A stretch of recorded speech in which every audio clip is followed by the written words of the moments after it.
Many of you may recall that I didn't particularly care for Seth MacFarlane's first theatrical offering.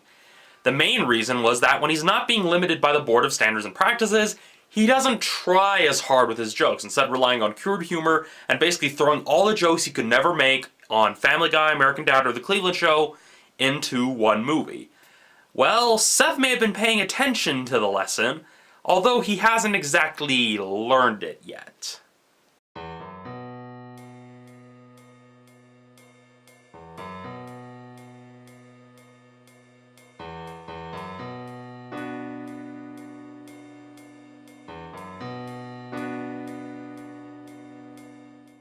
The first thing that I noticed about the film is the anachronistic nature of the film's dialogue. I mean, I understand they're kind of trying to have Seth MacFarlane be a stand-in for someone from our time period, but the usage of modern vernacular, modern expressions, as well as just the type of knowledge that he would have that even wouldn't have been common back then, really put a noticeable strain on my suspension of disbelief. Now, I'm not saying that all films set in the West have to match the period, or all films have to match the period in which they're set.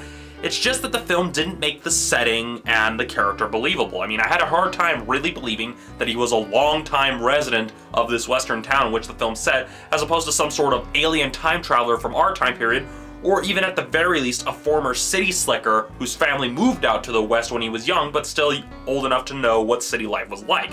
If that was the case, it would have made things a little bit more believable, would have explained his more, I guess, timid nature, kind of the more fearful aspects of it, but it didn't do a good job of really explaining any of that and making it believable to me as a viewer.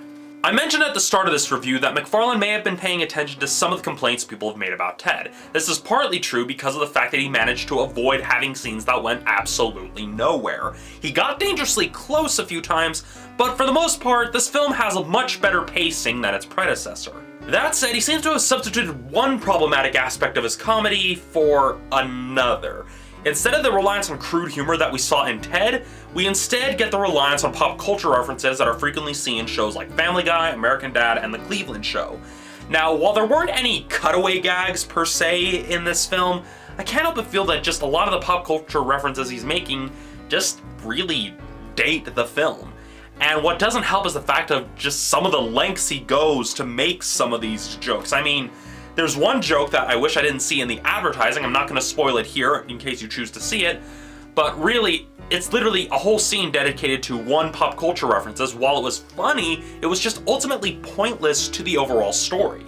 All in all, what's really going to decide this for prospective audiences is whether or not you like Seth MacFarlane's line of work. So if you like Family Guy, and if you enjoyed Ted, you're probably going to enjoy this film, warts and all. Personally, while this film has its moments, it's not something I would pay full price to see. While it's a step up from Ted, this film is no Blazing Saddles, and Seth MacFarlane is no Mel Brooks. That said, I give A Million Ways to Die in the West a 3.5 out of 5. So that's it for this episode of Romney's Reviews. Tune in Friday for my review of Maleficent. See you then.